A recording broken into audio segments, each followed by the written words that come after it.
अक्षय तृतीया का पर्व वैशाख मास की शुक्ल पक्ष की तृतीया तिथि दिन मनाया जाता है। अक्षय तृतीया के दिन व्रत करने से माँ लक्ष्मी और भगवान विष्णु की कृपा प्राप्त होती है। इस दिन व्रत और कथा का पाठ करने से व्यक्ति को ऐसा पुण्य प्राप्त होता है जो जन्म जन्मांतर तक बना रहता है।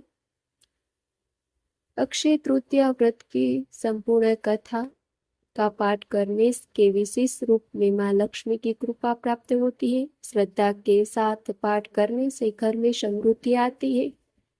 जो भी भक्त श्रद्धा पूर्वक इसे पढ़ता है उसे कभी धन या अन्न की कमी नहीं होती।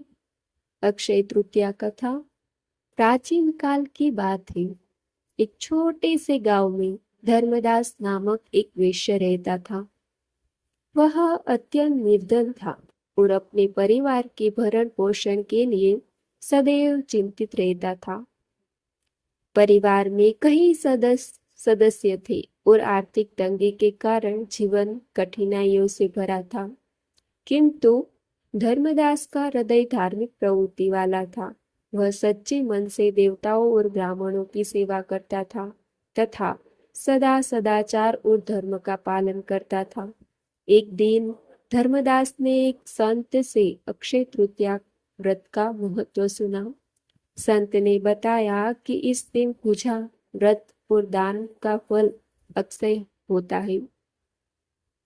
यह सुनकर धर्मदास ने निश्चय किया कि वह इस पावन पर्व को विधि पूर्वक मनाएगा। अक्षय तृतीया के दिन वह प्रातः काल उठकर गंगा स्नान के लिए गया। स्नान के पश्चात उसने विधि पूर्वक देवी देवताओं की पूजा की। फिर अपनी सामर्थ्य अनुसार जल से भरे घड़े, पंखे, जौ, सत्तू, चावल, नमक, गेहूं, गुड़, घी, दही, सोना और वस्त्र आदि सामग्री एकत्रित कर ब्राह्मणों को अर्पित कर दी। धर्मदास के इस विशाल दान को देखकर उसकी पत्नी और परिवारजन चिंतित हो उठे। उन्होंने कहा, यदि तुम सब कुछ दान कर दोगे तो हमारा पालन पोषण कैसे होगा?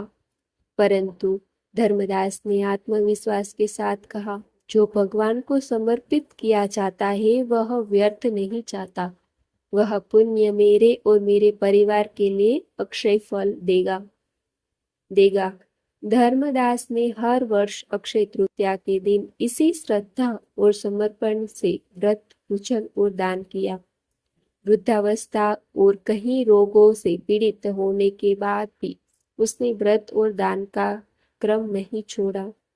अतः जब उसका इस जन्म का जीवन समाप्त हुआ तो पुण्य के प्रभाव से उसे अगले जन्म में कुशावती का एक प्रतापी और धनवान राजा बनने का सौभाग्य प्राप्त हुआ।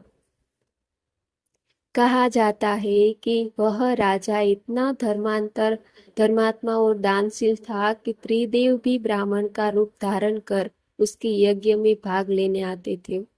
उसके वैभव और यश का डंका दूर दूर तक बजता था, किंतु फिर भी उसने कभी अहंकार नहीं किया। वह राजा आगे चलकर भारत के महान सम्राट चंद्रगुप्त मौर्य के रूप में जन्मा।